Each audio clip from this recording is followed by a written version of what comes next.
Good morning. Welcome to the April 22nd, 2025 meeting of Henderson County Fiscal Court. We are glad you're with us. And for those watching online, we are glad you are with us as well. We'll begin, as we always do, with an invocation. And I do not see Brother Rick Nolman in the room. Is he? There he is. I'm sorry. Brother Nolman, would you please lead us in prayer? Please stand.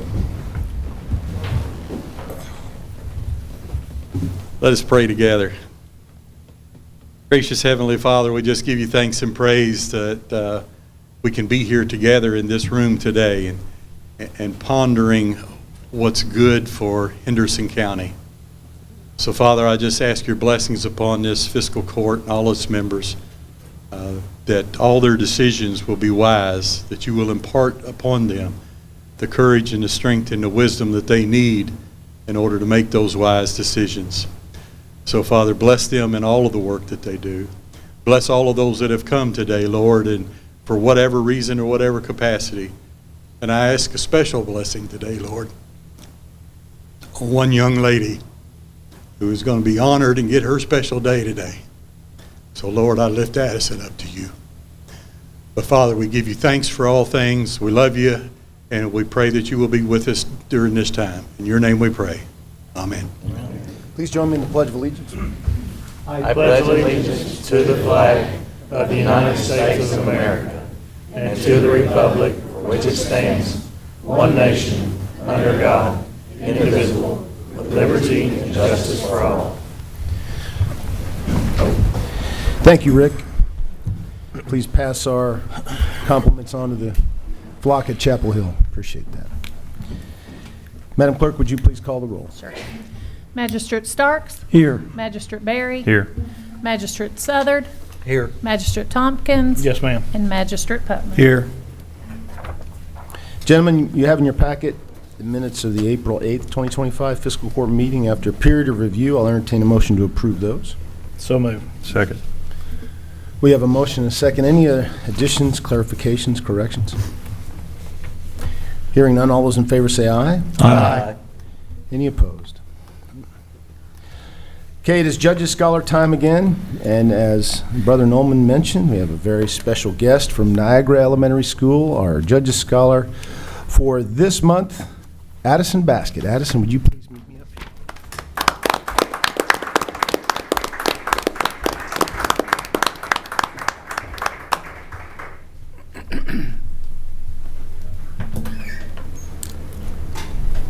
We're going to read a special proclamation in your honor. Whereas Addison Baskett has been chosen by Niagara Elementary School to be the recipient of the Judges Scholar Award for exceptional efforts in both academics and school activities, and whereas Addison's hard work and dedication in making the most of educational experiences and developing positive relationships with teachers and other students will lead to future success, and whereas success is measured in many different ways, whether it be passing a test, scoring the winning point, achieving a particular goal, or taking the necessary steps for overall improvement. And whereas the Henderson County school system could not let Addison's efforts go unnoticed, and whereas Henderson County Fiscal Court supports the school system and acknowledges these accomplishments as being significant because students such as Addison will be our future leaders. And now, therefore, I, Brad Schneider, County Judge Executive of Henderson, join with the Henderson County Fiscal Court to proclaim April 22nd, 2025 as Addison Baskett Day.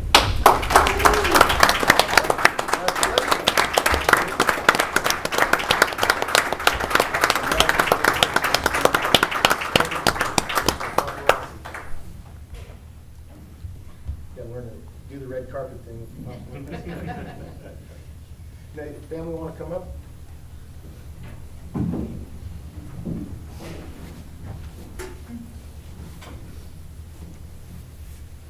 And Mark, would you do me a favor? If anybody wants, would you take this picture, please? Anybody got cameras that you'd like to do?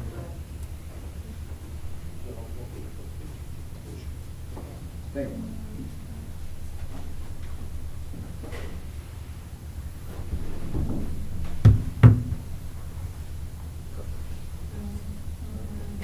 Everybody ready?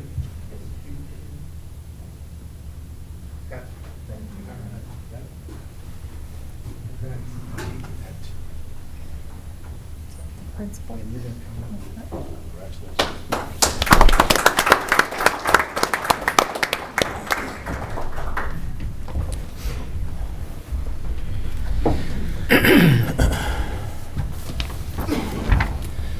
Congratulations, Addison. I know your family and school is very proud of you.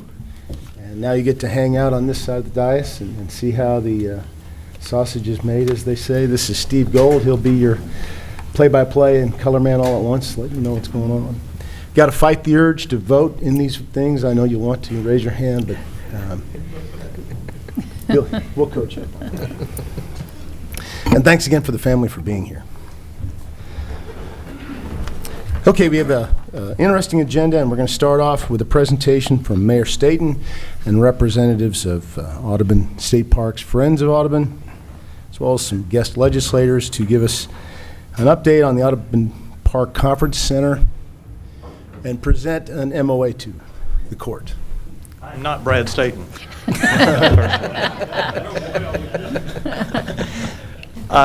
It's a pleasure to be here and talk to you guys about this project. I've been involved with it for several years, but it really started a long time before I got involved with the Friends of Audubon.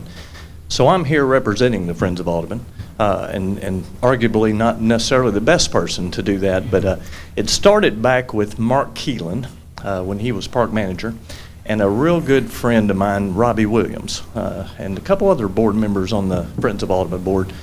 But we talked about the need for a conference center, or they talked about the need, and more so because we have tons of kids coming to the park every summer to do different programs, and it'd get rained out, they don't have a place to go. But it also led into a much bigger conversation on community needs and a bigger conference center or bigger event space, not just for the park, but for the community. And that's where it all started, right there. So that led into a lot more conversation. Where would we put it, and how are we going to fund it? And this goes back probably 15 plus years, maybe 20 plus years of when that conversation started. So the funding mechanisms, the opportunities weren't there at the time. State parks were getting budgets cut and all that stuff. So it kept growing, the talk kept growing, got bigger, and then it led into some tourism stuff, which I'll let Abby talk about when we did a little study on community needs and so forth. But the Friends of Audubon are very committed to this project, 100% committed. Now, we don't have the money to build it, and so hence the state is involved, and we're asking you guys to get involved. This is a huge community need, in our opinion, and a huge park need. But I also argue that it's such a good investment for the money that the state and the county, or the city and the county, can invest in. We're getting a huge return on our investment. There is no better deal to offer an event space like we're talking about in Henderson at this time. So I'm going to let other people talk more about that, but what's important from my standpoint is the Friends of Audubon are fully committed to this. We don't have a lot of money, but we're going to help with, tables and chairs, and we're going to help with some of the extra things that come at the end financially. But even more so, we have 150 plus members of Friends of Audubon, and they're all committed to this project and have been for many years. So anyway, anytime you have questions about any of that, holler at me or any of the Friends of Audubon members. We'll be happy to talk about it, and that's basically my pitch to begin with, how it started. Good morning, everyone. I'm Abby Dixon. I'm the tourism director here in Henderson. Thank you all for having us here with you today. So I'm going to kind of take the baton from Andy. He really laid the groundwork for how this all started. So a couple of years ago, I guess, Andy and I came before you all and asked you to collaborate with us on a study. If we're going to make this kind of investment, we want to make sure that it's smart and that it's rooted in research and will be something that we, truly need and would utilize here in Henderson. So you all agreed to that. We were very grateful. Actually, it was a huge collaborative effort. We had the Tourism Commission, Economic Development, the Chamber of Commerce, the Friends of Audubon, the city, and the county that all initiated the study. So we worked with Hunden Strategic Partners. If that firm sounds familiar, you might recall that, 10 10 years ago, we worked with Hunden on the sports complex feasibility study. And of course, we have a beautiful new sports complex now. So we have success working with Hunden. We feel like, whenever they make recommendations for what our market can handle, it really means something. So what came out of that study was we found that a 400-person conference center would really be something that we could utilize here in Henderson. So not only are we looking at like the, ballroom style conference center where you can have 400 people around, round tables, even more classroom style or like a cocktail reception, of course, but also looking at breakout rooms. So I know you all go to conferences. I think there's like the Magistrate Association that hosts conferences. Tourism would love to get on the agenda for that sometime. Shameless plug here. But the setup is usually you have breakout rooms and then you have a ballroom for general sessions. That is not something that we have in Henderson. I know we have our state association for tourism. People say all the time, like, "Why Henderson has so much going on? Why are you all not hosting our spring travel forum?" And the truth is, that's not an opportunity that we have here in Henderson. So our state associations, I think we could show them a really good time if only we had the space. Also looking at what local need is. We know that we have locals that are going out of town to host their larger events and meetings. Our civic organizations are kind of topped off with the space that we have. So the last thing that we want to do is compete with the local venues that we already have. We have some great local venues for smaller events. I think that they can be nice complements to a larger event space, and we can really capitalize on keeping business in Henderson County, but also drawing more folks in to stay. Of course, what I'm really excited about is the opportunity to host conferences. And just some stats that I wanted to throw out at you all, and this is from Destinations International. So 80% of conference attendees for state association meetings stay overnight. I'm sure that you all have been to conferences in whether it's Somerset or Louisville or Lexington, Owensboro, Bowling Green. And if it's more than 2 hours away, and it's a long agenda, you might be staying overnight. So that bolsters our hotels, the hotels on the Strip that would be, right next to the conference center, essentially. It would give them more business, so an opportunity to grow and renovate and expand, but also I think would be a real attractor to getting new hotels, which is something that we all know we really desperately need here. We know that those overnight visitors are spending 3 to 5 times more money in our community than day trippers are. So picture a conference where you have your sessions, you have a great day full of learning, and then you go out for a group dinner in the barn at Farmer and Frenchman. I mean, what better way to show off our community? So what I love about conference travel is, not only are we getting these folks here for a few days to spend money in our community, they're staying at our hotels, shopping at our local shops, they're eating at our restaurants, even things like buying gas. They're supporting our local economy that way. But I really like to think of this as a big picture thing. So we bring them into Henderson. They have a fantastic experience that we know that we can deliver. And then, a few years down the road, maybe they have a chance to expand their business, or maybe they see a job posting in Henderson County with our growing economy. And they think, you know what, Henderson was a really great place when I went there for that conference or that event, and I could really see myself having a great life there. So I think this is just another big picture tool in our toolkit for how to grow our local economy and how to show our guests and our locals a really great experience here. And with that, I'm going to turn it over to Senator Mills. Judge, Magistrates, good morning. Thank you for having us here. I'll try to be short and brief, but do want to touch on a few things. About 3 years ago, we started seeing we had a budget surplus in the state government. We were trying to be conservative and not spend everything and manage our funds well. So that brought about opportunities for one-time money, one-time investments in communities. And Representative Dixon and I were involved in acquiring and acquisitioning these fundings. So it's about $8 million from the state, another $2.5 million or so related to the road.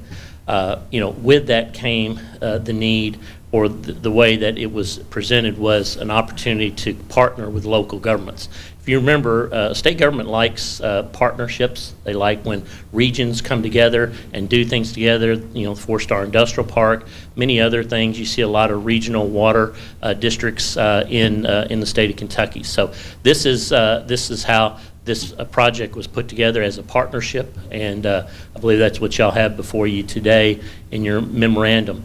I just want to emphasize that I think this is an investment in our community. This is something that will be here for years to come. And, you know, I'm a conservative guy. I don't like to waste money. I think this is an investment in our community. So I do think that it's a good vote to make. So I would appreciate it, look forward. And I would want to actually tie in on this.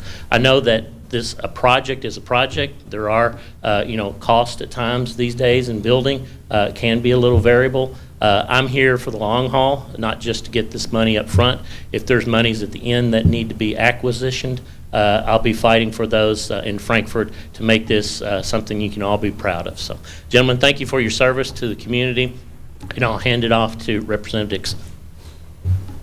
Former Representative Dixon.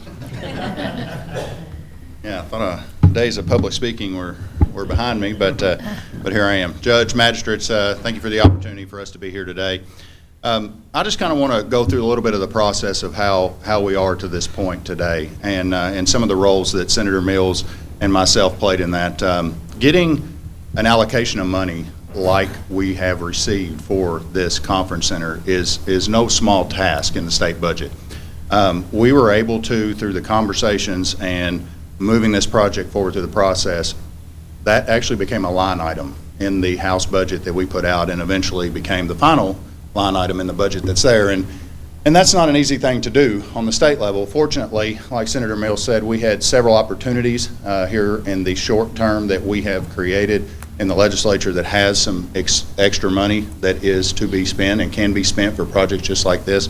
And the partnership between the city and the county in the front end of saying we will be with you along the way and move forward in this project, which is the vote you have before you today, is part of how we ended up here.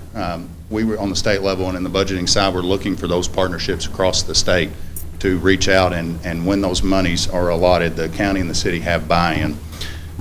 This is a unique opportunity for a large project like this to be awarded. I do believe, and I won't quote, but there were only a handful of these in the state park system, big sums of money like this, $15,000 or plus projects that were handed out within the parks budget. So it is a unique opportunity to have it as a line item, to have the money allocated fully.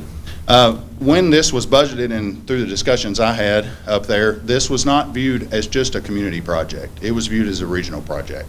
Conference center of this size, when you look around our state, you'll see a few, but you don't see many. And you most certainly see communities like ours that don't have this opportunity in front of them. You do have some communities that have a conference center or a convention center already that are smaller than ours. So I think it's such a unique opportunity, and on the budgeting side, like I said, we were looking at it as not just a community project, which Abby touched on, that will bolster our community, but also a regional project. Other counties around here will benefit from this project being, and this conference center being in the location that it's at.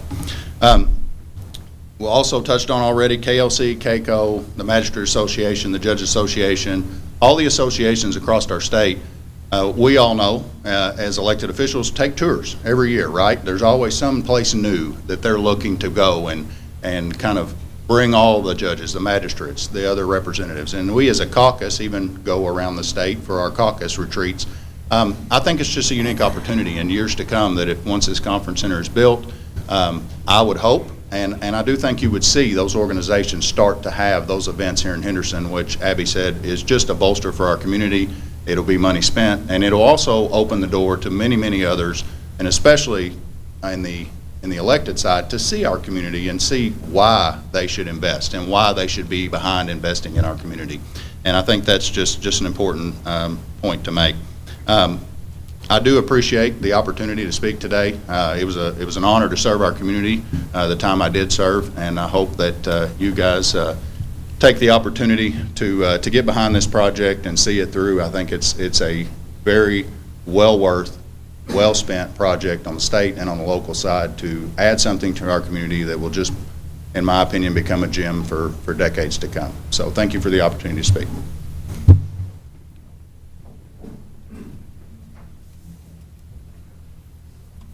Thank you, Fiscal Court, for having us this morning. You know, the reason we're here is because we have a memorandum of agreement that's on the agenda for the Fiscal Court and for the City Commission today.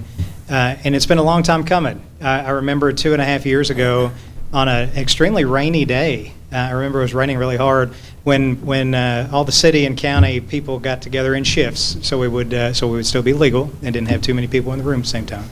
But in shifts, we got together at Tim Skinner's office, what used to be Tim Skinner's office down by the river, and we took a look at some drawings and some sketches, and we talked about what we could do for the community and how the city and county could partner together and go after some money that was available at the state. I remember we made some commitments on behalf of the city that day, and one of the commitments was, at the time, we were looking at a $15 million project. And we thought the premise for the project was going to be a 50% local match, which would end up being $7.5 million. And when you all came and were at least willing to look at the project as a whole with us, we made a promise or a commitment on behalf of the city that if the county would come along with us, that your portion would not exceed $3 million of the potential $7.5 million match. We've been very fortunate. Abby and Andy and I and a number of other people got to know Senator Mills and Representative Dixon on a very personal basis over a period of about a year to a year and a half, because we made more than a dozen trips to Frankfurt for different reasons. We met with the administrative side, the executive side, and most of all, we met with the legislative side. Different members from the House, different members from the Senate, different members from the A&R committee, and it was a humongous feat and took a lot of time and effort to get us to where we're at today. And where we're at today is a $16.5 million project if you include the cost of the access road, the new access road. And so this isn't just a conference center project inside the park. It's also an infrastructure project to improve the way you get in and out of Audubon Park. With a new road that would connect to Watson Lane behind the hotels there and connect there at the main entrance. The state has offered to pay for that road, allow the locals to run the project, as long as the city takes it into our umbrella for continuous maintenance purposes. And so that was $2.7 million that we were able to get out of that budget, but they were able to allow us to count that toward our match. And so our match came down locally to $5.2 million. Of the $5.2 million, as a result of this memorandum of understanding, what the county would be contributing or committing to contribute would be $2.5 million. The city would be contributing $2.7 million. And the rest of the money would come from state funding that Senator Mills and Representative Dixon worked their tails off to get. And if you heard the others earlier, and I'm glad we have a governor's scholar in the room, because it doesn't take a governor's scholar to figure out that a lot of our kids visit Audubon Park on a regular basis. And whenever they visit the park, if they have to go indoors, right now they go to the basement of the museum.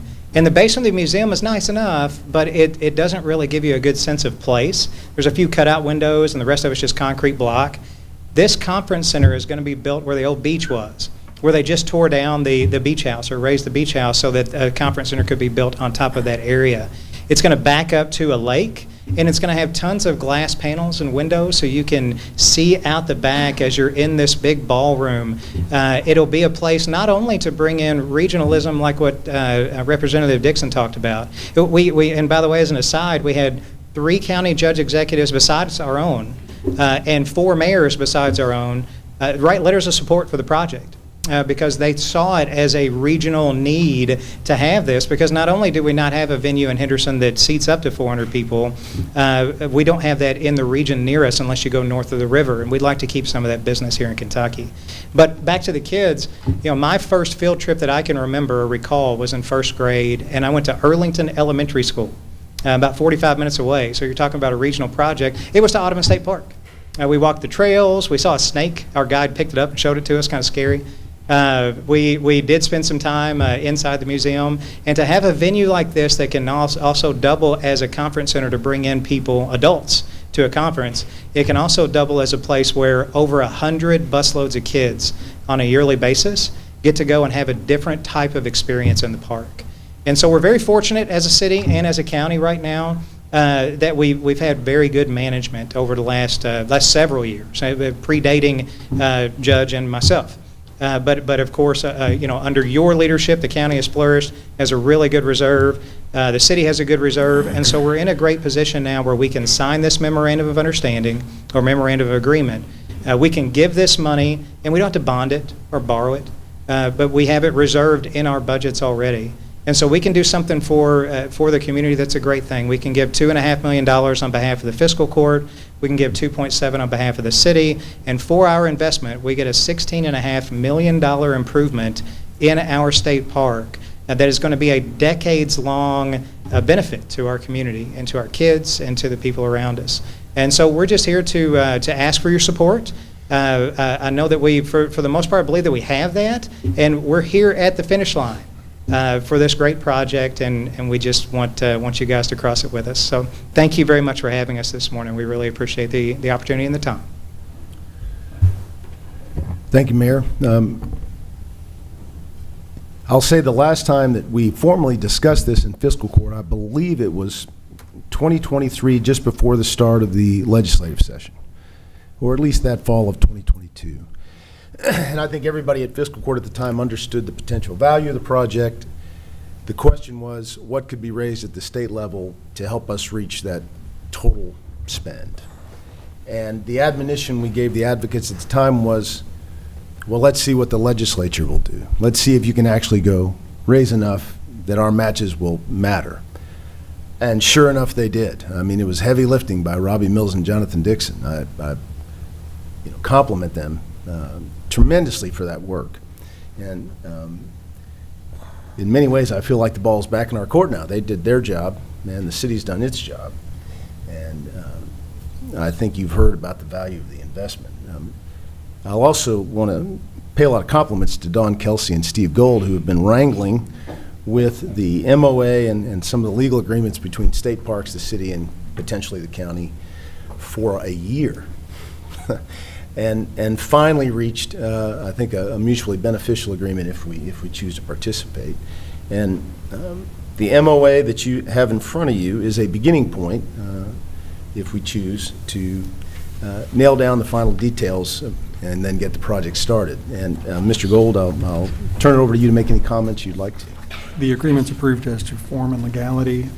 You will notice that there aren't a whole lot of details in the memorandum of agreement as far as the number of people it would hold and things like that. We do wish the state would have committed to that, but that was something they were not in a position to do at this time.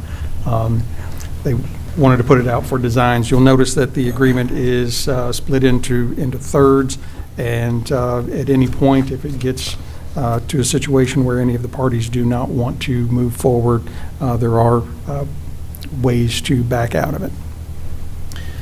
I think it's a good point to say that one of the things we really wanted to be certain was the final product would be something we do not already have. And you've heard about our fear of competing with any existing venues. And as Steve mentioned, the state is still working out the design with local input, and it has been expressed in many corners, including members of the advocacy team that came to visit us today, that we want something that's 400 plus seats. And if that ends up costing a little more for various reasons than the initial amount raised, I think you heard Senator Mills say that he'd work hard to cover that increase, whatever it is. And I think I heard that correctly, Rob. Yeah. So there is a commitment to figure out ways to make sure that what is produced, if we choose to participate, does not duplicate or compete with any local private businesses and provides our community something it does not have. And that's a sizable conference center. So having said all that, with this group in the room, I'm opening up for questions. Fiscal Court. I have one. Mayor, is there any issues with parking up there? It's probably been mentioned. Because I forgot it, don't mean anything. I don't remember that. No, that's okay. Okay. So there are currently in and around the conference center area, in the immediate area, there are spaces for up to 350 to 400 cars. Something that may have to happen at the end is there's one that's mostly gravel. It may have to be paved. And there are small things like that will come along with the building of the conference center. And that is where the Friends of Audubon will play a key role in helping with those type small items that come up at the end. But to answer your question, we do not anticipate the need to build additional parking to what is already currently there. You're welcome. Mayor, while you're here. Yes, sir. I just wanted to ask, I believe construction of a convention center was identified in the the vision plan that took place a number of years ago, and this probably one of the last items on that master plan, if you will. This is, so I don't feel like I'm answering a statement, I'm just confirming what you said. But yeah, no, it's true. Yeah, we had a vision plan that happened under Mayor Steve Austin, where the community identified 2 big projects and a number of medium-sized and smaller projects, and the vast majority of everything has been completed, with the exception of an identified conference center as a result of that vision plan that had the input of hundreds of local citizens, both city and county. Questions? Who's going to run it? So the Audubon Park and the state will provide the staffing. They are going to pay for the operational costs, maintenance, and scheduling of the venue.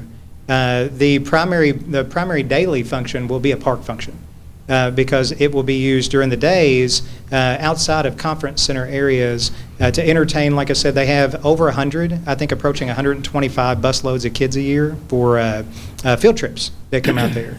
And they also do like a summer park series where they have like art camps and things of that, nature camps, things of that nature. Those will be shifted to be run out of that because the breakout rooms give them an interesting classroom setup. I would imagine on the conference center side, and I don't want to overly commit her, but I would imagine the conference center portion of it will be run by the state with input from our local tourism department. You talked about return on investment. Mhm.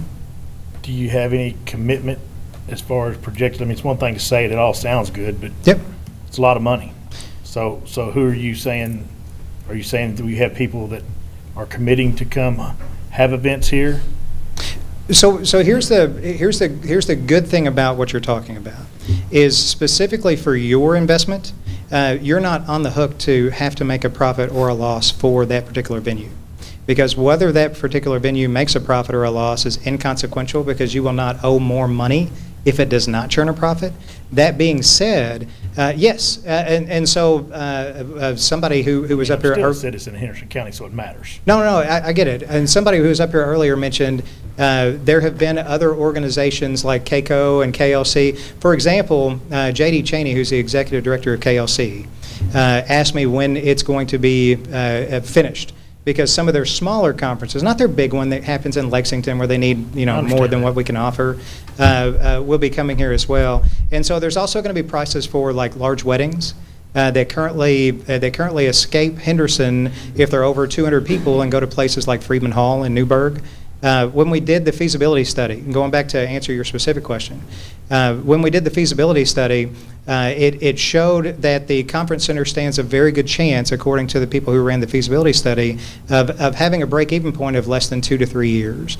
And then after that, having a break-even point and then building upon that. The overall staffing, they think that they need about an employee and a half, like a seasonal employee plus 1 full-time employee to help run the operations there at the facility. And then further than that, I haven't gotten too much into the operational side because we're still trying to get the project over the finish line, so to speak. Once the build out starts and they break ground, it's going to be about 1.5 years to 2 years. So we'll have a large period of time to make sure that we can use that space to make sure it does churn a profit for the park. Ultimately, the goal is for them to be able to make a profit and then directly put those profits back into our local state park. And so it'll be a benefit to the community, but it'll also be a benefit to the park also in a financial way. Okay. Good question. Mayor, in that feasibility study, did y'all determine how many rooms were available in Henderson County? Only to the point where it's not enough. I will say, when you're talking about hotels, and the judge may be able to confirm this too, I'm not sure what kind of conversations you might have had, but, we've already had a downtown development that has been announced that will be bringing in a downtown boutique hotel, and we have had more interest over the last year, specifically because of the sports complex, because of the new bourbon distillery that's going to bring in 30,000 plus visitors a year, and because of a new conference center that we are heavily into and soon to formalize, hopefully. Those three things are very attractive to hoteliers. And so we have one that has visited us 3 times. The third time was just last week, who is very interested and almost ready to pull the trigger on a new hotel. And then we've had 2 other developers who have called and inquired about other properties for hotels as well. And so what we strongly believe, based on just situation and circumstance, we strongly believe that once this conference center is announced, that within a year we'll have at least one more hotel announcement outside of the one that was for downtown, possibly 2. And so we don't have a number of the correct number of rooms for it. Another thing that has also triggered is that one of our local hotels has actually approached us about rebranding to a higher level hotel as a result of this also. And so it is creating a lot of movement in the hotel industry that we feel like by the time the conference center is built and ready, that we will have more rooms available in our community that are up to a standard that business travelers want to stay here. Thank you. You're welcome. Well, I guess my problem is what you're saying, as Taylor said, it all sounds good, it all looks good, and you never go into a business knowing 100% it's going to be successful. Sure. I get that. But I'm not hearing anything where the county is going to return any investment back. Mm-hmm. Everything you're talking about is going to be in the city. So the only thing the county is going to be doing is actually a gift. So we will not receive any of our funds back. So I appreciate where you're coming from, but our largest tourism attraction is actually in the county. And so when you're talking about bringing people into the county and city as a result of this conference center, then you're talking about bringing more people who might go frequent Ellis Park, for example, or other things that the county has to offer, like Farmer and Frenchman Restaurant, and certainly a lot of businesses that would benefit directly from having this conference center here and having people stay overnight. And so I don't share the sentiment that the county wouldn't benefit. I think the county would tremendously benefit alongside the city. It's not an investment where they're going to pay you back directly your funds. I understand that. Yeah, but indirectly, I think the county stands to benefit as greatly as the city does with just the support that's desperately needed for some of your tourism activities as well. So when we're looking at, without repeating myself, when we're looking at Ellis Park, for example, they stand to, especially being in such close proximity to the convention, to the conference center and the hotels. Ellis Park, among many others, is a business in the county that would benefit. Just anecdotally, any improvement on the Strip, any new businesses that come in the Strip, any new builds on the Strip will partially pay property taxes back to the county. And so there's that. And one other, indirect benefit is we're all fighting, and I think that 100% of Henderson agrees that keeping both of those twin bridges in place is a very important 10-year goal for us. Not losing one of those bridges, and we want to do everything that we can to keep those. I believe strongly that having Ellis Park on one side, on the north side of the bridges, and having the conference center on the south side, bookending both of those twin bridges, really strengthens and bolsters our argument for keeping both the bridges as well. And so I think it's a fantastic investment opportunity for the community, and a lot of the things that we don't see financially are going to be, the rewards are going to be reaped by the school children who get to visit the park, by the people who get to use it, like local businesses, for example. Any large business, like a Tyson, for example, if they wanted to have a conference with many of their other locations, they would now have a venue to pull on that as well. So it's not just, as we think about weddings and organizations that have conferences, sometimes we do forget about the many businesses that are in the area that are quite large that could also utilize the facility too. Yeah, I think in the profitability question, one thing we really haven't touched on is weddings. And yeah. In the last 2 years, I've been invited to 3 large weddings that ended up being held at Friedman Park in Newburgh because they have a facility. And all that money went across the river. These were Henderson weddings, and those are just the ones I was invited to. I think There's it's- really no option. It's And- oh, sorry, go ahead. And that's consistent moneymaker right there, That's going to be the biggest, most consistent driver of money and Yeah. income for the facility. I'd say. Is going to be the large weddings that we currently lose. And if you think about the setting, it's really beautiful back there. And I know that all of you have been back there. You know, back where it's going to be built is just it's the area where the governor came to watch the eclipse. The last eclipse. Flew in a helicopter and came specifically to the area where we're going to build the conference center, and not necessarily because the conference center was going to be there, but because it was just such a beautiful place to take it in. And so we're really accentuating what the park has to offer and introducing a lot of people to that area that would not have been able to see it otherwise. When I say weddings, it's not limited to weddings from Henderson County. You know, we, I think, have the potential to compete with Vanderburgh County weddings coming across the river as well. So I think there is a model for profitability there. Absolutely. And to your point, Mayor Winnicky was one of the people who signed a letter of support for the project from Evansville when he was mayor. Just because they see, even though it is directly competitive with some of the venues they have across the river, they see the need for additional things too. So it's not just a regionalism by bringing people north, it's also a regionalism by bringing people south here too. So one last question. Yes, sir. The need for more hotels is obvious. Mhm. Where are they going? So we've got a couple of different areas right now in the city that are attractive to hoteliers. One is the area off 2084, which is over by Palmer's Market. If you're not familiar, we can go down second. You're talking about Palmer's, that's 2084. Where they took out that loop exit and have a lot of land, they're turning that over to the city.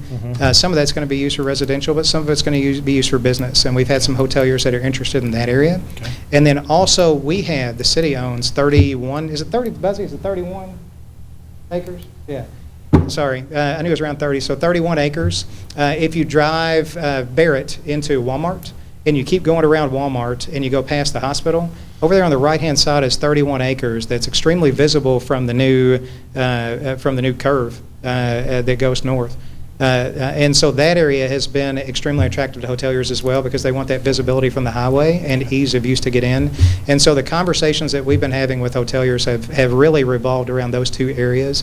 In the future, we'll have some areas that pop up along 60 out where the new interchange is going to go. But we're still a few years away from being able to market something like that. Mayor, I can't remember, I know we was all part of that, the committees that were looking at what's the best use for some of the money here in Henderson County. Of course, it was the ballpark, was a big one. I can't remember where the convention center stacked up in that survey. It was a 1B to the 1A. So you know, I'm looking at your name so I don't call you Bill. Magistrate Stephen Stark, when he brought up the vision plan back in 2015 is when that was finalized. That's what I'm referring to. Yeah, in the vision plan, the conference center and the sports complex were used interchangeably at number one, and so we kind of had a co-champion there where the two biggest projects the community implored us to produce for them. Whereas we're a complex, sports complex and a conference center. Thank you. You're welcome. Remember. Yeah. I said last question, I got one more. Yes, sir. So I know, going to conferences and things and also for my job, I know a common thing is typically feedback is it's more enjoyable or they're more usable when they have restaurants and hotels within a certain distance. I'm assuming in your feasibility study that you did that and the ease of getting to those places were all included in that, and we feel like we can support that, correct? Absolutely, and so it's a two-parter. So the conference center itself is going to include a staging kitchen and support outside catering. It's not going to have, it's not built to be a self-service catering because then you're talking about adding more staff and getting into that, right? But back to your point, the exit is actually crucial to the conference center. Even more so than it is the safety. And anybody who tries to turn south out of the park now knows, I don't want to over-dramatize. It's not a crapshoot, but it takes a while to get south. It's not easy. And so it's going to improve the safety, but it's also going to improve the connectivity. And so when you can connect people to a still growing strip, it's interesting. We've had all this I-69 work, and you've got a new route around the strip. And our strip has in my time here, it seemingly has never been more developed or developing than it has been over the last 6 months, and will continue to be over the next 6 months to a year. And so we should have plenty of new hotel offerings and restaurants and places for people to visit within a mile of the facility. But then if you're talking about our part over behind Walmart, where we've had a lot more than just hoteliers interested there. That's as the way the crow flies, it's less than 2 miles away from where the conference center would be. And so, yeah, we're setting it up to where we're going to have a nice little entertainment area for them. And then we're also doing, not to talk too much, but a Parks Master Plan at the city. And one of the goals of that Parks Master Plan is to really showcase Atkinson Park in ways that it hasn't been before, in ways that would entertain our community, provide stuff for older kids who are like 5th grades and older, but then also serve as a tourism draw because we would have things theoretically that other communities around us don't have. So, yeah, it's going to help us in a number of different ways. Yep. Appreciate you taking the time to answer Yes, sir. questions. Thank you. Thank you. Any other questions? Everybody good? I just want to, I know we talked a lot already this morning. I appreciate all the information. I just was going to say, when I was a young man growing up in Owensboro, one of the few field trips we took was to Audubon State Park. Yeah. And I'm old enough to remember when they had a mastodon tooth right at the base of the tower. And I don't know why, but that was one of the most memorable things as a young person. And it still sticks with me, after all these years. The second thing is that, my family was in Owensboro. The rest of our family was in Madisonville, Hanson, Hopkins County, and a few from Chicago. Guess where we had our yearly annual family reunions? Was it Audubon? No, but it was close. It was Atkinson. Oh. And so I was just Yeah. going to say, those are the things that kind of stick with us, our parks, our recreation, and it does bring people, and look at me now. I'm here. I've been here longer than I ever lived in Owensboro. This is my hometown now, and I can't believe I get a chance to actually be a part of this type of project for Audubon. So I just wanted to interject that. Well, one last quick thing, and then I'll leave because you guys got business to attend to. But earlier on when I said the field trip that I remember from first grade to Audubon Park, I recently had a guy that I graduated with, and he was with me all throughout elementary school. His name's Eddie Beanie. And he called, and I sent you a message about it. He wants to try to do some electronics recycling for the city of Henderson and wants to get in touch with the recycling people here in Henderson, try to make that happen. And we were reminiscing, and I hadn't talked to him in years, and he said, you remember that field trip that we took to Audubon State Park in first grade? Because he knows I live here and what I do here and stuff. And I just think it's interesting, things like that do stick with people. So, but thank you all for your time. We really appreciate your support and Thank you, your Mayor. consideration. We appreciate it. Thank you. Thank you. Any more discussion or questions? Well, we have an MOA to vote on, so I will let the clerk read the resolution. Resolution approving memorandum of agreement between the Commonwealth of Kentucky for the use and benefit of the Tourism, Arts, and Heritage Cabinet, Kentucky Department of Parks, acting by and through Holly M. Johnson, Secretary of the Finance and Administration Cabinet, the City of Henderson, City, and Henderson County, for the proposed development of a conference center at Audubon State Park, and authorizing the county judge executive to execute all necessary documents on behalf of the county. Whereas the Commonwealth of Kentucky for the use and benefit of the Tourism, Arts, and Heritage Cabinet, Kentucky Department of Parks, hereinafter Department, administers for recreational purposes property in Henderson County, Henderson, Kentucky, known as the John James Audubon State Park or State Park. And whereas within the state park there lies an area of property for which the department is interested in developing a new conference center, and whereas the General Assembly appropriated $8,545,000 in fiscal year 2025 and 2026 to the department for demolition of the existing beach house at the site, $1,045,000 in fiscal year 2024, and the work to develop and contribute to the construction of a new conference center, $3,125,000 in fiscal year 2025, and $4,375,000 in fiscal year 2026, the project. And whereas the local governments have collectively agreed to contribute $5,200,000 toward the initial cost for the project, with the City of Henderson, City, contributing a total of $2,700,000, or $900,000 for each of the three phases, and the County of Henderson, County, contributing a total of $2,500,000, or $833,333.34 for each of the 3 phases. And whereas the parties understand and acknowledge that the initial funding for the project will not be sufficient to construct the building and infrastructure, and additional funding will be necessary, and whereas the department is amenable to initiation of the project, since upon completion, the conference center would provide additional tourism and economic development to the state park and region with less investment by the Commonwealth of Kentucky, and whereas the Commonwealth, through its Division of Engineering and Contract Administration, or DECA, will publicly advertise the solicitation for proposals for the design, development, and construction of the project according to KRS 45A Model Procurement Code. Now, therefore, be it resolved by the Henderson County Fiscal Court that the attached memorandum of agreement be between the Commonwealth of Kentucky for the use and benefit of the Tourism, Arts, and Heritage Cabinet, Kentucky Department of Parks, acting by and through Holly M. Johnson, Secretary of the Finance and Administration Cabinet, the City of Henderson, and Henderson County for the proposed development of a conference center at Audubon State Park is hereby approved, and the county judge executive is authorized to execute all necessary documents on behalf of the county. It's an important vote, so I'll have the clerk call the roll. Magistrate Starks, Aye. Magistrate Berry, Yes.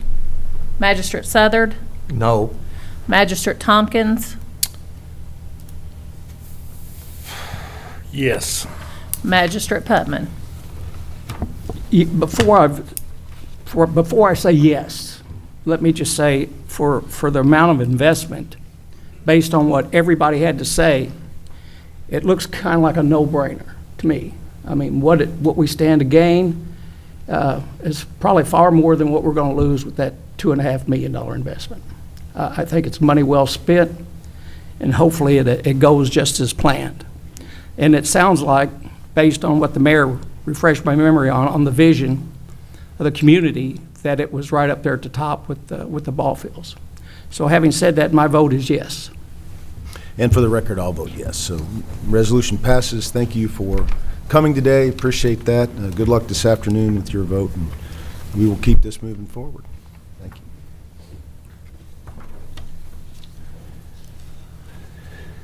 Next, we have Mark Julian.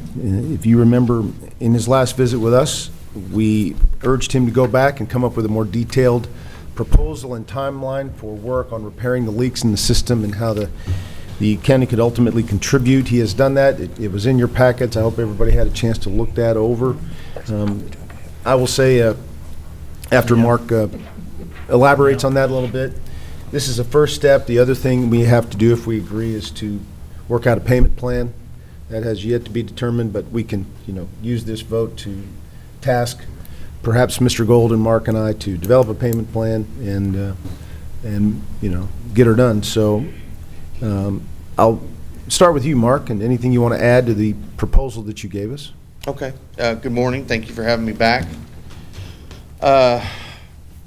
Like Judge Snyder was saying, try to get you some more detail and try to get you an estimated timeline, and then even got a format for monthly reporting that Division of Water uses for like main replacement projects.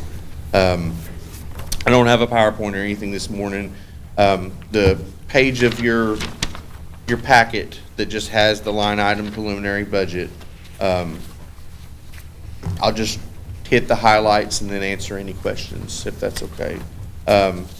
So again, we're taking the whole county, we're dividing it into 5 zones, and then places where we can divide that into subzones so we can track water loss. We've got a line item for valves, time and material. Until we can get the hires for the staffing needs that we need to address this problem, we have a line item for a contractor to bid through sealed bids through Model Procurement Code for leak detection till we can get our own staff and get our own equipment. And also to assist with the extra leaks that we're going to find through doing all this. There's also a contract that would be, through sealed bids for leak repairs. Then we'd be replacing our larger customer meters with the newer technology, ultrasonic, that captures low flow conditions. Line item 5, we're taking those 5 zones, and then where applicable, we're going to try to divide them into subzones so we can further pinpoint water loss. Let's see. Line item 6, we've got a portable ultrasonic flow meter that can be used at several locations. It's not just a one-time. Basically, we met with rural water last week, and we'd be exposing the transmission main that comes from tanks in the zones that have the highest water loss. We'd be digging a pit, and then once we got this, the funds for this portable ultrasonic flow meter, we'd go out where the usage in the system is the least, the 12 to 3 a.m. We'd make sure that we had enough people and for safety and everything. Somebody would put the flow meter on at that pit, and then they'd go out and they'd start turning valves, and then we would document where the flow dropped off the least. So we're starting from the tank and kind of working our way out, and we're documenting our results. And we're doing it at that time of night when water usage is the least. I think with everything that I've gone through up to this point on this line item, and then with Rural Water's help, we can really hit the goals that we specified in the completion timeline that I'll get to. We have a Delta Regional Authority grant. Right now, we're having a vendor put bid specs together, and GRAD will, they're kind of administering that grant for us, and we'll be putting it out to bid, I hope, in the next 2 to 4 weeks, maybe 6. But that's what the line item 7 would be, is the gap from what the DRA grant will cover and then the total project. And so all this is preliminary, but the DRA grant is about $227,000, and we've got an opinion of probable cost that's like $400,000. So we put line amount on there to cover that gap, because that will bring our telemetry up to speed. Right now we have a lot of comm failures. It's older equipment. It's not very reliable, and it is such an essential part of our operations. So that's why we're requesting that funding gap. Line item 8 is the staffing needs. We're going to try to stagger these, so if this is something that you all will help us out with, we're planning on trying to hire 8 people over 24 months, and we're going to stagger them. The reason for that is because we don't want to take people that we already have in-house doing things for operation and maintenance and regulatory compliance, and we don't want to shift that to where everybody's training somebody. We want to bring in the first priority hires, which would be the meter readers, get them trained, get them competent to where they know their routes and are working out good, and then, hold interviews and hire another. And I will go into detail on what those eight staff would do. We've got a line item for 2 pickup trucks that we need in our fleet. A line item for leak loggers. These are like leak correlators and leak loggers you set out in the system, and they record, and then you can hook it up with either a USB cable or Bluetooth, and it kind of tells you what was going on in that part of the system at night. And that is all part and parcel to trying to figure out where all this water's going that we're purchasing that we're not able to bill for.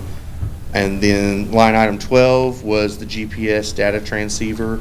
It's made by it's made by Trimble. It's a newer version of an R2. You know what that is, and all that is just to GPS our assets. Everything that we don't have on the map, like that's GPSed, like meters, valves, hydrants, things like that. There's a lot of this that's already done, but there's still a lot left to do. So getting our maps up to date is really going to help us with our operations, and it's going to actually help us with water loss. So that was just running over the budget. Again, we're asking for a $3 million one-time grant, but there is flexibility on whatever y'all decide, but that's just what we've proposed. We want to get from our 44% non-revenue water, aka water loss, to down below 20% within 36 months. Of course, we're hoping to make that more productive. We're trying to exceed that, but we want to be conservative in the time that it's going to take time to bid stuff out and get personnel and get equipment, and then start seeing results. But of course, the goal is to get that number down as quickly as possible. And then it just has the budget breakdown, everything that I just went through, and I'll answer any questions you have on any of these items. If you don't mind, if you don't have any questions at this point, I'd just like to go over the staffing needs, the 8 employees. So the first 2 hires would be full-time meter readers. Until we get the funding to be able to implement a true AMI system, we still have the current AMR system, which is once a month radio reads. Right now, we're accomplishing getting those reads with a part-time employee and 1 full-time employee that we pulled off the field crew. It's hard to hire people whenever we're trying to shuffle things around to make sure that we can pay our bills and make payroll. So that's why we really haven't been aggressively trying to hire, is because of the current financial situation, which is all part of the water loss issue. The next 2 would be 2 full-time field technicians, and they would basically be helping with the increased workload of, as we're finding these leaks, there's going to be more to fix. So in cooperation, in conjunction with the contractor that we would procure, we would hire 2 more field techs, and then they would be fixing leaks, and they're working together off that increased number of leaks that they're fixing. So they're both working on getting those fixed timely to try to get the most results the quickest. 2 more field technicians, and they would be doing GPS data collection. They're basically going to be out there in a truck, and they're going to be wearing safety vests. They're going to have the GPS transceiver, and they're going to be adding those field data, those GPS points into our GIS to fully get everything caught up on our mapping. And then the last 2 positions, 1 heavy equipment operator and 1 water accountability tech. That's just someone that all they do is leak detection in-house. So once that person's hired and we have that equipment, all they're going to do is go out and sound. They're going to start in one part of the system, and they're going to work their way around. It's just an ongoing thing. But after 2 years, with the water loss under control, I feel like we will have the money to be able to take on, that labor cost all on our own once we get through this project. The heavy equipment operator, this is someone that's just going to run the backhoe and run the heavier equipment. And right now, I've got a licensed certified operator, distribution operator, but they'll be retiring in the next 24 months or so. So I want us to go ahead and get a leg up on that and get somebody hired and trained. Okay. As far as these labor costs, because I know that's a significant portion of this request, we are meeting, my office manager and myself are meeting with Heather Stevenson with Kentucky Rural Water Association tomorrow. We're going to do, during that meeting, we're going to look at available workforce development funds through GRAD and through that program to try to see if we can get interns in to offset some of these labor costs. If we can't use that for all of these positions, we're going to try to use the Rural Water Apprenticeship Program. It pays up to, there's certain criteria that has to be met, but it will pay up to half the salary for some of these positions.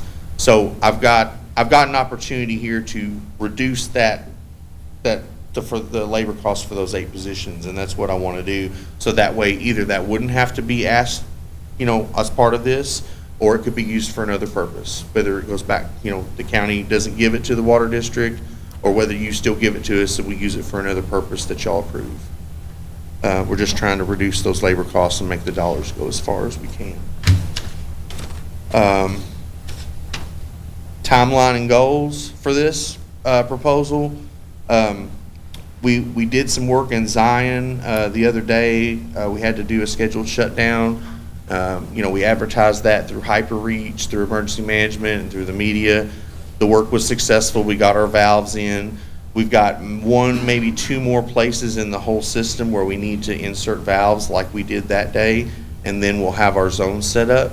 And from that point, then we're going to shut those zones, and our customers are not going to notice any difference. Basically, all we're doing is, if someone's in a zone, that's an arbitrary line just drawn on the map because we've got those isolation valves shut, basically like 60 East, I'll give you a good example.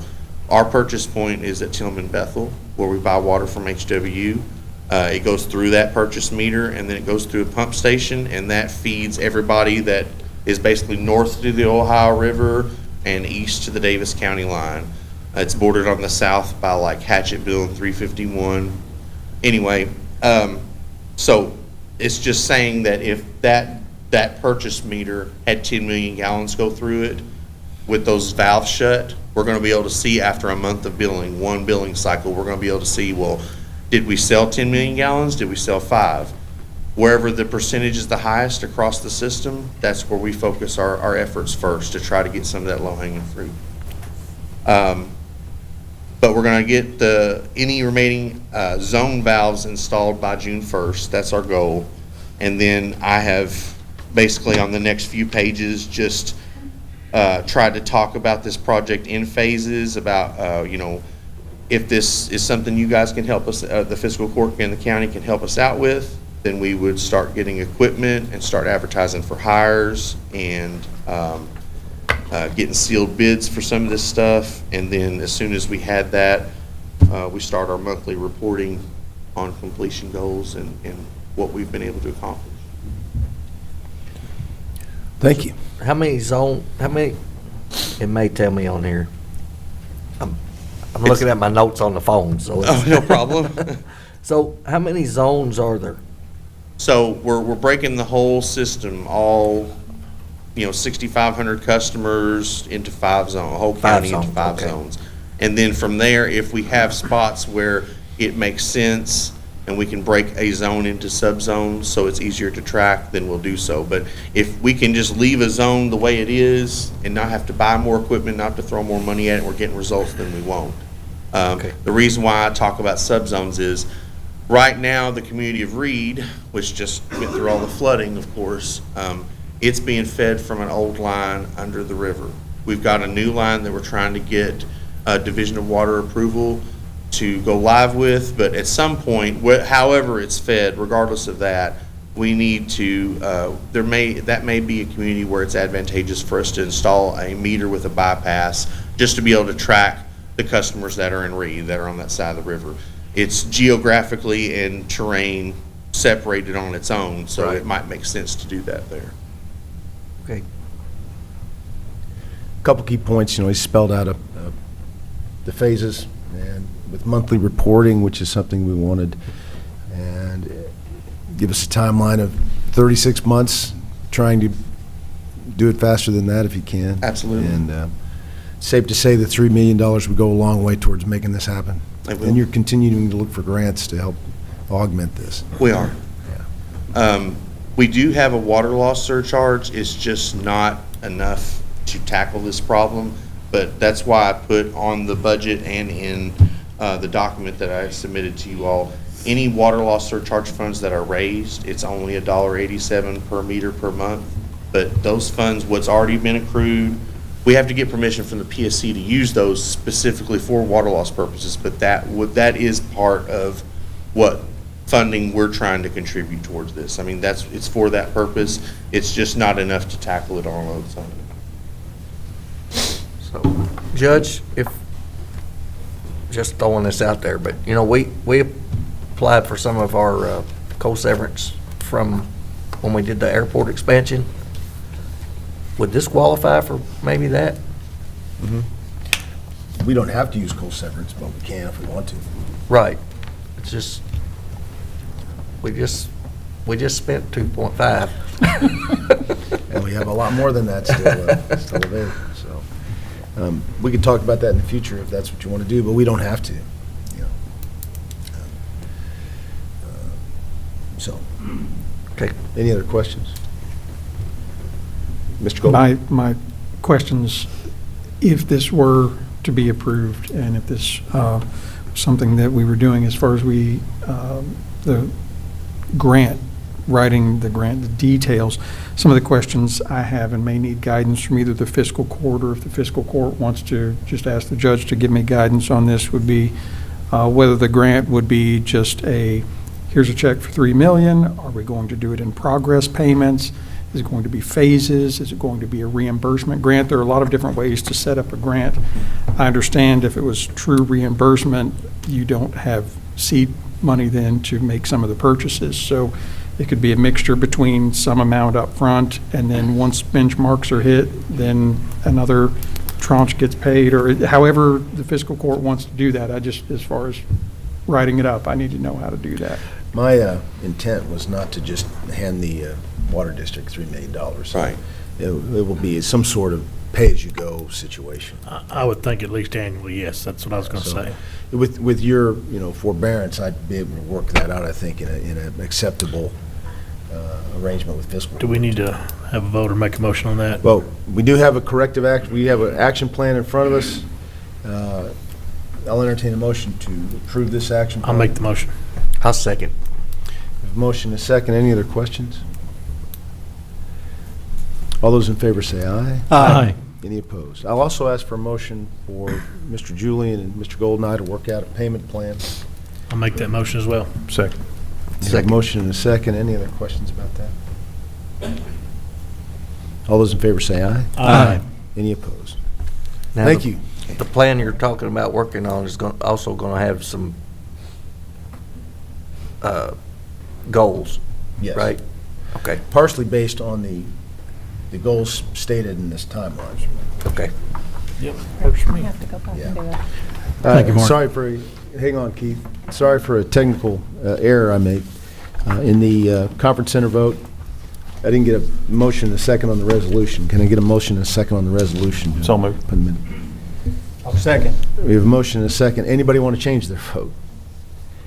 We'll place them as we recorded earlier. Thank you. Appreciate that. Well, we have a motion and a second. All those in favor say aye to that motion. Aye. Okay, there we go. I think we got it down now. Thank you, Mark. Okay, thank you, gentlemen. Okay, next, Casey Phillips has some hiring to do. It's get that time of year for parks.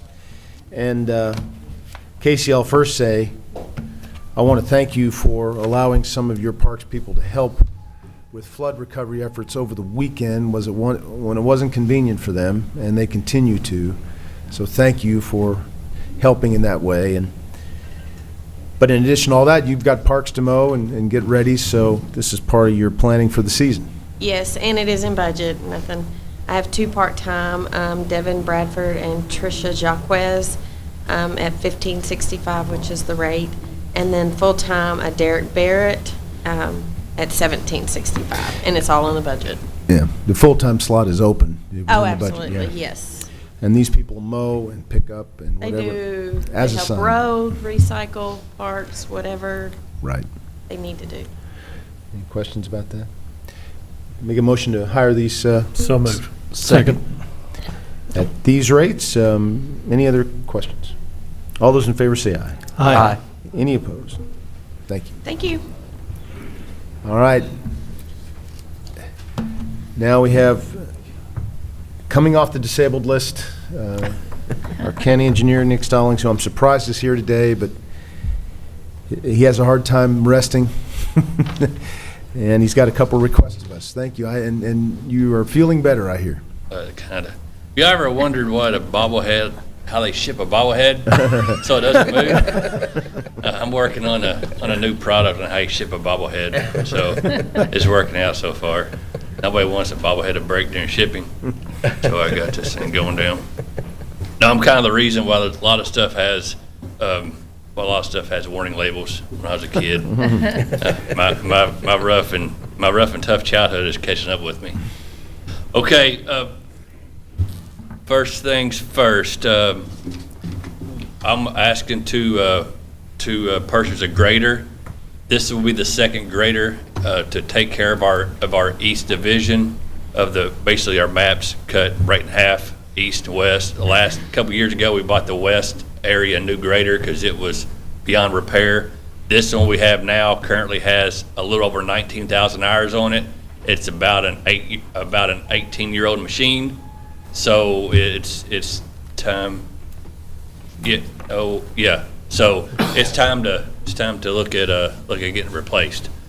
So we had of course it's a state contract price, but I went through through the big three. I went and looked at Case, John Deere, and Cat. We've typically ran Cat all the way through. A lot of our parts are Caterpillar parts. Our guys know Caterpillar parts as far as doing the maintenance.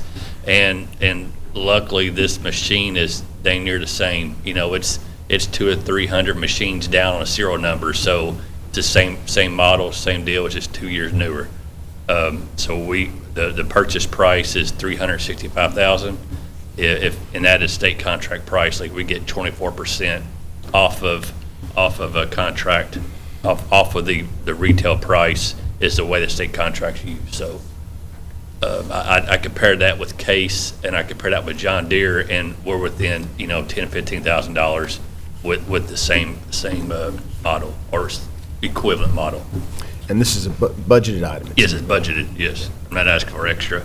And this machine, we're going to get, it's ready, right? Yes, it's actually, and that's the thing is a lot of these machines, you don't build them just to put them on the showroom floors, just chill out, right?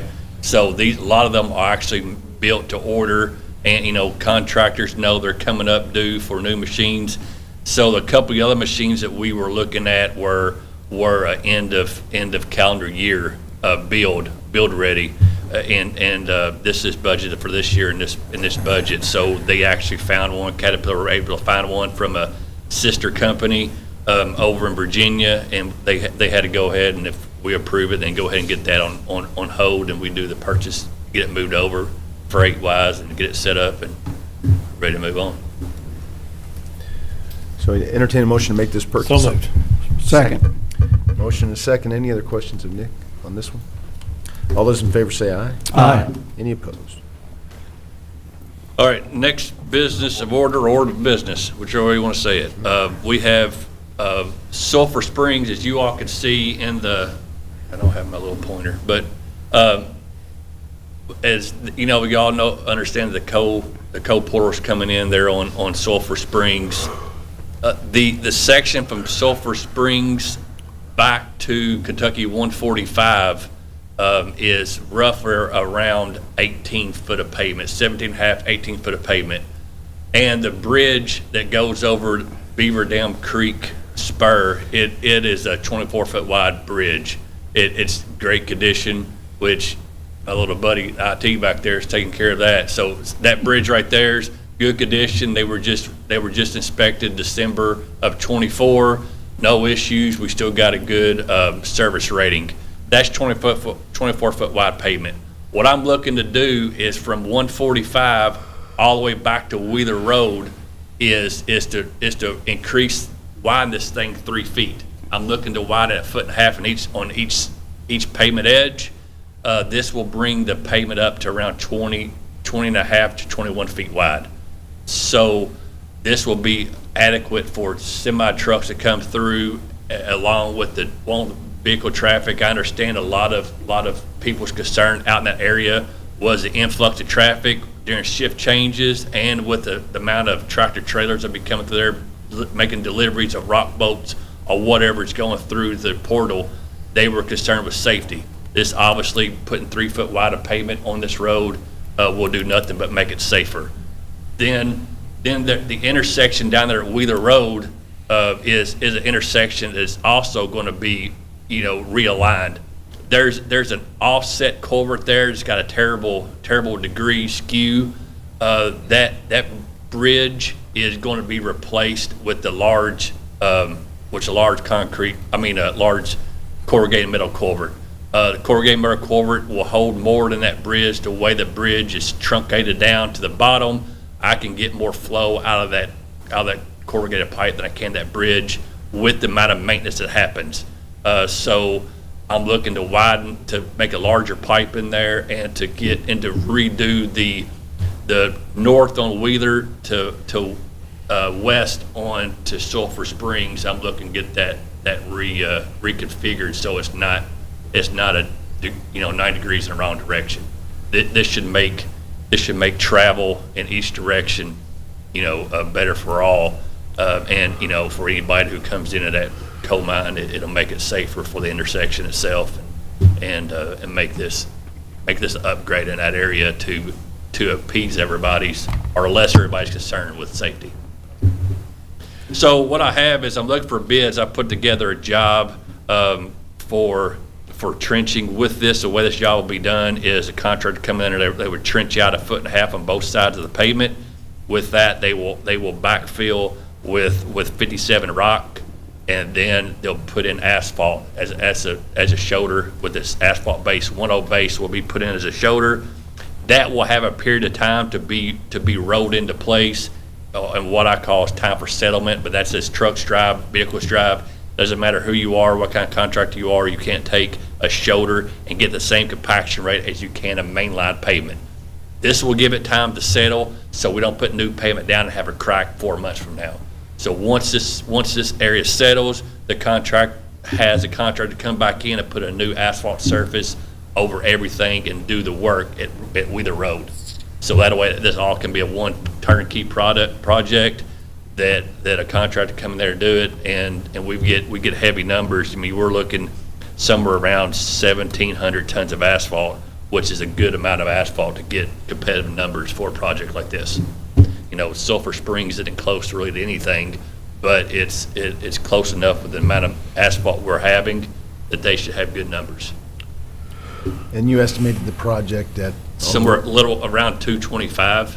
But again, trenching is funny because some contractors, you know, say it's easy, some contractors don't like it, but their asphalt bids can weigh out. So that's a hard number to get an estimated bid. I mean, asphalt I can do pretty easy, rock do pretty easy, but trenching's kind of. It's our intent. Yes. It's my intent, if the court approves, to utilize our TVA funding to pay for this. And many of you probably understand what that means. We have, you know, well over 300,000 in that account, and I'd like to use that because there was talk in the legislature earlier this year of pulling back those TVA funds because not enough counties were actually using them. And for whatever reason. We've been pretty consistently using those for various projects, but I think it's time to do another one to show that we know what to do with that money and when to do it. And this lines perfectly because it's all about economic development. In this case, much of this is about safety for the workers and the trucks and the neighbors. So, any other questions about this? And you hope to have this done before the end of the fiscal year, right? Before the end of June? Well, again, like my sheriff kind of says, you know, over promise, under serve, or maybe under promise, over serve. Under promise, over deliver. You know, yeah, over deliver. You know, something like that. He's good with that saying. But again, this is a project. Obviously, you know, we're at the mercy of the contractors. You know, typically the first part of the year when the contractors get the asphalt plants, you know, approved, they're picking up what they left off into last year. So I'm hoping to have it done. If not completed, the widening should be done by end of fiscal year. And then obviously we want the better product by the end. The widening will be there, the safety will be there, but the pretty pavement, you know, the surface may not be done until first of next fiscal year. But again, the writing's on the wall to get this done, and, you know, with the approval, we'll go out for bid and then go through the bidding process. First step is going out for bid as quickly as possible, efficiently as possible. So that's what's before us today, is the approval to go out for bid. Nick, are you able to do this within existing rights-of-way and easements? Oh, yeah. Okay. Yeah. I move that we go out for bids on the widening project. Second. We have a motion and a second. Any other discussion or questions? All those in favor say aye. Aye. Any opposed?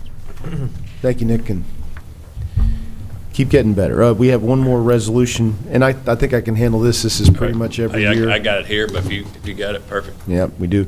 The county road aid amount that we're announced every year came out. I think it's a good number. I think it's a little bit more than last year. We have to pass this agreement to, you know, contract with the state to get that money. And I can't recall whether it's an actual resolution. Okay. Is there a summary? Let me Just this. forbear the fiscal court of having just read the summary. Please. Yeah, okay. Fiscal Court of Henderson County, resolution adopting and approving the execution of County Road Aid Co-op Program contract between the Fiscal Court and the Commonwealth of Kentucky Transportation Cabinet, Department of Rural and Municipal Aid for the fiscal year beginning July 1st, 2025, as provided in the Kentucky Revised Statutes, and accepting all roads and streets referred to therein as being a part of the county road system. And again, the number we can expect is 1.563 million and change, which is good. It's solid. So move. Second. We have a motion and a second on accepting the resolution on the contract. Any other questions? All those in favor say aye. Aye. Any opposed? Thank you. And get well, Nick. Get well, buddy. Protect that bobblehead. Under promise and over deliver. Yeah. Next is resolution counting as surplus a 2005 Ford F-150 that the Sheriff's Department owns, which is being traded in on a sterling 2009 Chevy Silverado. I assume you use it for investigation purposes? Yes, sir. And we need to approve that resolution. Any other questions, Chip, on this? Anything you want to add? It's pretty much that simple. Yes, it's that simple. And One operational more so than the other one. yeah. I'll make the motion. We're going to read the Okay. resolution real quick, unless you didn't. We can. Is there a we can read the summary here here? too? A Okay. little summary of that too, yeah. A resolution declaring certain county property to be surplus and providing for the disposition thereof. And this is the 2005 Ford F-150 is the item we're declaring surplus. So, any other questions? Can I get a Now I'll motion? make the motion. Second.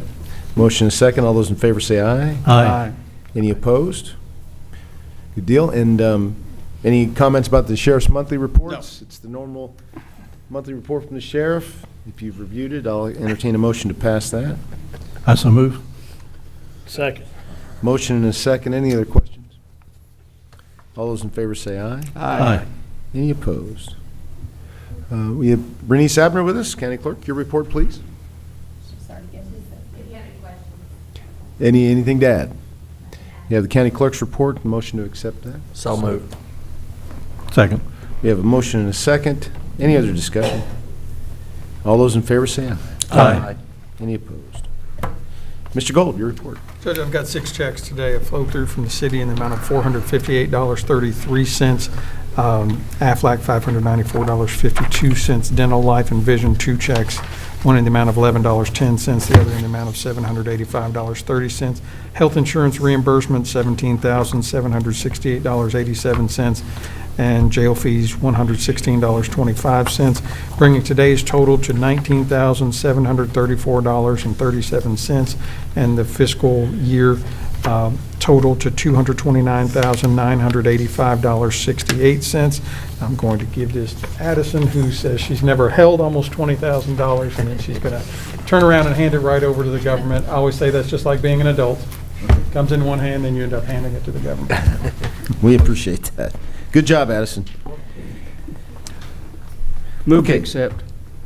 Second. We have a motion and a second. All those in favor say aye. Aye. Any opposed? Treasurer Ryder, we have several bits of business. We have a first reading on a budget amendment. We have 2 first readings on budget amendments and then a second reading. So if you want to walk us through those. This is the second reading of Budget Amendment Number 6 for the current fiscal year. Total amount of this amendment is $1 million. Amending into the budget prior year surplus of the general fund, $1 million with corresponding expenditures of the general fund contingency appropriations of $1 million. These funds are to be later transferred to the Economic Development Fund for disbursement for the county's incentive obligation to the Riverview Co. LLC as approved at the December 6, 2022 meeting. It's hard to believe it was 2022 that we first did that. Motion to approve second reading. So moved. Second. We have a motion and a second. Any other questions? All those in favor say aye. Aye. Any opposed? This is the first reading of Budget Amendment Number 7 for the current fiscal year. The total amount of this amendment is $1 million. Amending into the budget prior year surpluses of the general fund, $1 million, with corresponding expenditures of the general fund contingency appropriations of $1 million. This is necessary for future transfers as needed for the 2025 flood assistance. And I'll explain that a little bit. This flood response may take a while. We're not sure when the presidential declaration declaring it an emergency is going to happen. FEMA funding can't come into the county until that happens. Just in case we begin to incur more expenses, I thought it'd be good to just place $1 million in the budget. Yep. Just to see, just so we're ready in case something larger happens. We've expended some money so far on overtime for some employees working this past weekend. Little things like that don't amount to much. They can be handled in our current budget. What I am a little nervous about is if we have some big expenses coming up, and FEMA's not ready yet. Now, we've got pretty much assurance that if we keep close track, we record what we're doing, even if we spend this money before the declaration, once it is declared, we can turn it in and get reimbursed. But again, we're waiting.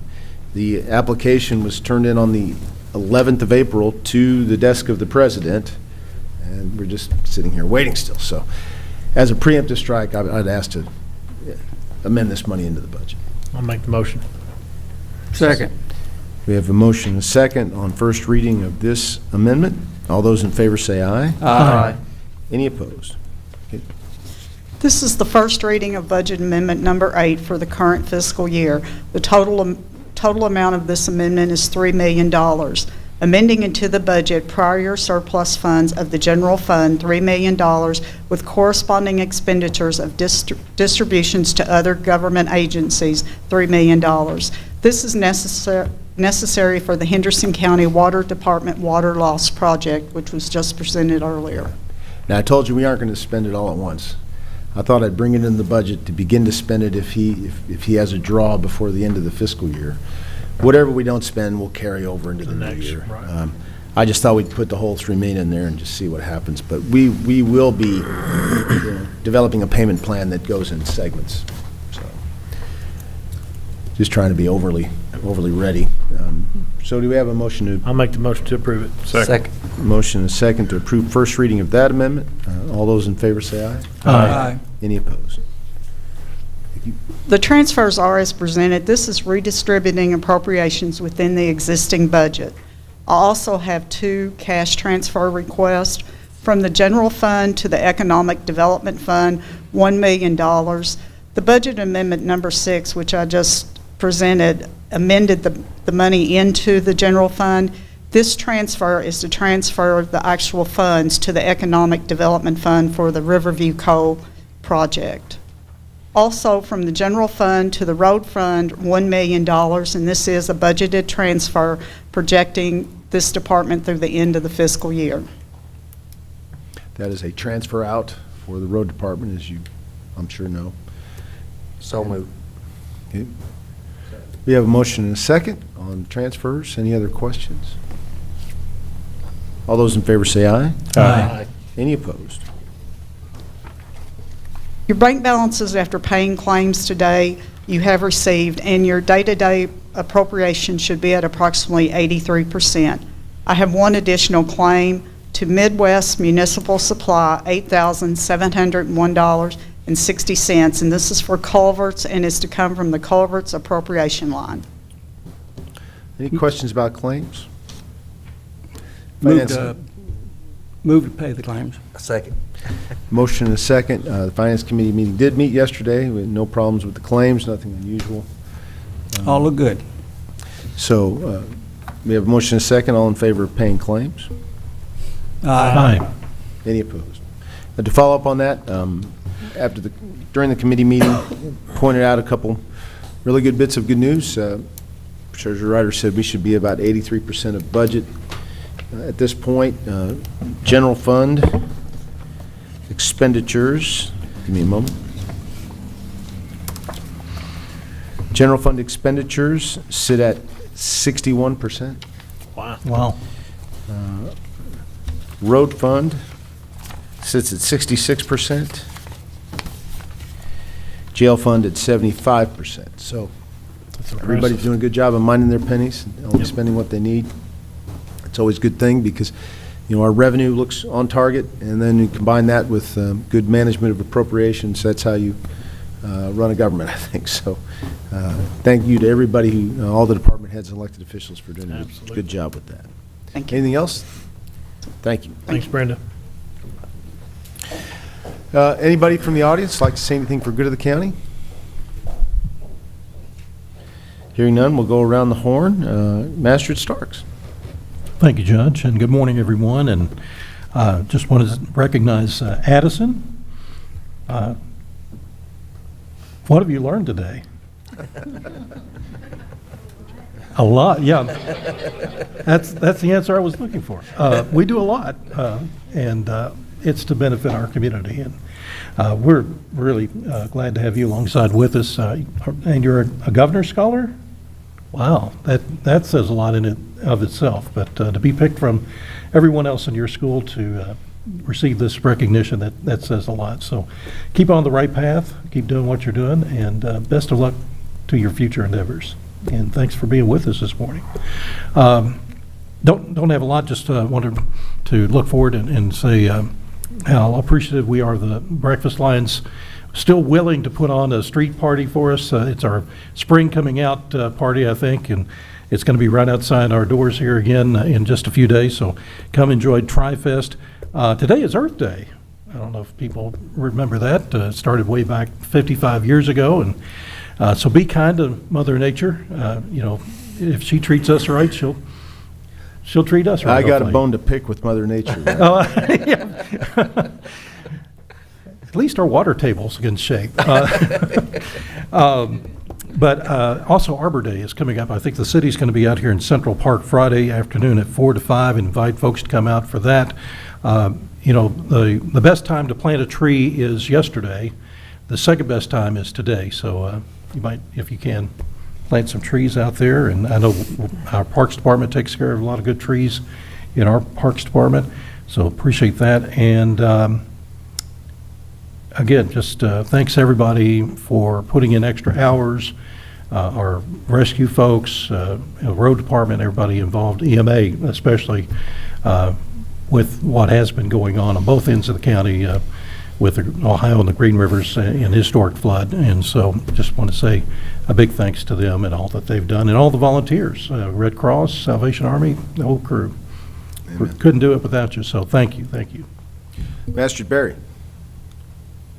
It's always easy to go after Magistrate Starks. He covers everything pretty well. I will say congratulations to Addison, and this is real important. Where are you going to eat lunch? I see. You better be thinking about that. But congratulations. Glad to have the family here. Looks like you got a lot of good support. Now, I hope everybody out in my district, a lot of my district was underwater, you know, probably, half of it was everywhere out there. I hope everybody's making progress cleaning up, and I know the judge will probably say something about that too, but I hope they're all safe and doing the best as they can. It was a mess out there. There was just water everywhere. I think, what do we have, 300 to 500 homes flooded, they estimated. So that's a lot. Everybody was pretty distressed out there, so I hope they're doing well. With that, Judge, everything's good in District 1. Better. Everything's better in District 1. It's not all good right yet. But. Mr. Gold. Congratulations again, Addison. She's a very engaged young lady. She was really involved in what was going on. So congratulations. It's your special day. Nobody else in Henderson County can say that today is their day, and that's a huge deal. So congratulations. Well, she can have whatever she wants for lunch is the answer. So again, congratulations. We don't always spend $8 million or so in a meeting. So you were here for a momentous day, actually. I mean, really, there were a lot of things that have been bubbling up for years. Some of them coming to fruition today, or at least being moved along today. So you were here for kind of an important day on a whole lot of fronts. Our prayers and thoughts go out to all of our friends and neighbors who are suffering from the flood. There's been some absolute devastation out there, and it's going to be a long time before some of these folks are able to really recover from all of this. So I know that this fiscal court is committed to doing everything it can to help everybody, and we hope that FEMA gets in to be able to help very soon to do that. But I think it's good that the fiscal court is stepping in even before that to make sure that that happens. So I think that's a great idea, Judge. With regard to the county attorney's office, things are in good shape. We do have a request for everybody's thoughts and prayers. We have a whole lot of folks with medical issues coming up this summer, so it's going to be a long summer. Just pray for everybody's, or ask for everybody's prayers for help and understanding. We're going to be short-staffed across all of our departments. Everybody decided to start having things come up at once, so all prayers appreciated. Thank you. Thank you. Master Southern. Congratulations, Addison. It says a lot when they pick you from your whole school to represent, so that means a lot. And you got to be on a marathon meeting and a marathon spending meeting. So the good thing is that we do have it. It's there, and we don't always agree on how to spend it, but the main thing is that we have a good financial stance where we can spend it if we have to. And it means a lot when you turn your knob on to take a shower that the water comes on, right? That's important. And that's what we want to do. We want to make sure that we have the infrastructure that the people in our county needs. So 2 desserts. He don't mind. I didn't know. All's good in District 3. Thank you. Master Tompkins. Well, I'm going to congratulate you on 2 things. One, you've got a smile that will light up a room. I always appreciate that. And 2, it's a great thing to say that the smile that lights up the room is part of why they chose you as well. Your personality, your character, how you interact with people. We talked about the academic accolades and other things that go along with that too. But, being a good person goes a long way as well. So don't forget that as you continue to have success. Can't wait to hear more about how things are going, and looking forward to going to lunch. District 2 definitely was not underwater as bad as Keith's was. We only had a few people that, were displaced by that, but it's nice to see the flood waters going down. I've got a lot of friends in District 1, and we are thinking about everybody, and got a lot of really good people trying to do the right things to help out, and hopefully we'll recover from this together as quickly as we can do it safely. So with that being said, I was good too. Master Putman. Thank you, Judge. I think everything's been covered. Going last. But Addison, congratulations. I know your family's terribly proud of you. And I think Magistrate Tompkins hit on some key points about what your personality is, how you interact. It's just not academics to receive this honor. So it's a complete package, and obviously you have that complete package. And I see Mr. Gene Powell here today. Gene, before I say everything is good in the 4th, would I be speaking out of turn? Are you? All is good in the 4th, Judge. Thank you, Mr. Powell. Appreciate that. Thank you. Over the weekend, I spent a lot of time out with our crews and the volunteers and everybody else trying to pitch in out at Reed and Beals. And I'm really proud of them. I mentioned some of our county team that went above and beyond to work out there over a holiday weekend to help people, and they really did. But some of the homes I saw, some of the people I met, it is going to be a long time before their world is ever right again, and that's just tragic. And we're doing everything we can to try to help them along with that, but it's just going to be a long haul. I think we all need to keep thinking about how we can help, and saying an extra prayer for them. For those watching, this is a long way from over, and it's just interesting how on this side of the Spotsville Bridge, life is normal for 90% of folks. But over the Spotsville Bridge, it is not. It is not normal at all, and I think it's easy for some of us who didn't have to go through that to begin to forget about the fact that it's still going to be happening for those people. They're going to be dealing with it for a long time if they even decide to stay in their homes at all. And so I want everybody who's thinking about volunteering or thinking about donating to know we still need you. We still need people helping. We still need donations if you can manage it, because this is going to be going on for a while. And we've tried to post as much information as we could on our Henderson County Facebook page. And quite honestly, we're still waiting for some local volunteers, feet on the ground type situations, to step up. We've gotten a lot of help from State EMA and Red Cross. God bless those people. Folks from all over the country, Red Cross volunteers have been in our community helping our people. I hope that we can get some more folks from Henderson County helping out, especially with helping folks clean up their homes. If you've ever been inside a flooded home, it is not nice. How can volunteers help, Judge? How do they do that? All they got to do is call United Way. Call the United Way office during regular business hours. Kelsey Dunham Johnston is helping organize volunteers. She's doing a great job, working hard. But for those folks, especially if they're elderly, getting help, getting the muck out of those homes is really where it's at right now. And they are kind of stuck. So if you're watching and you're still thinking about volunteering, God bless you. Don't let the fact that life is back to normal here kind of fool you into being complacent about the idea that life is still really tough on that side of the bridge. So thank you, and we'll keep reporting to the public about how things are going and next steps for people. Please keep keep in mind the Patterson family.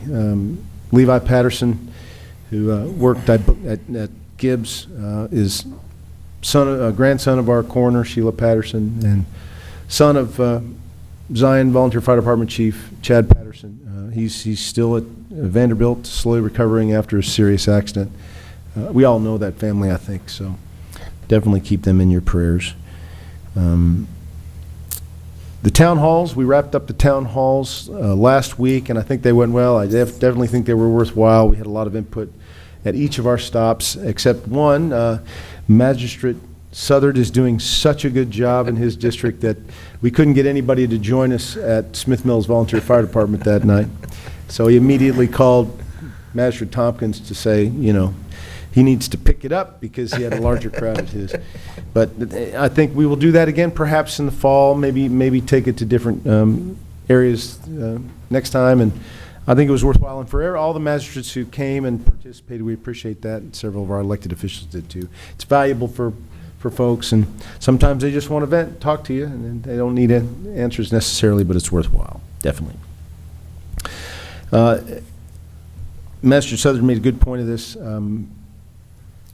I was counting up in my head, Mr. Gold. It's almost $10 million that was either touched today, positioned today, spent today. That may be a record for Henderson County Fiscal Court in one meeting. But we had it to do. And we have always said that one of the reasons we really focus on having a solid general reserve rainy day fund is for three reasons: to respond to emergencies, check; to handle local projects as they arise, infrastructure and otherwise, check; and to be able to participate and capitalize quickly on economic development opportunities, check. That's why we do this way, and it's very satisfying. I hope it is to you that we don't have to hesitate about the money.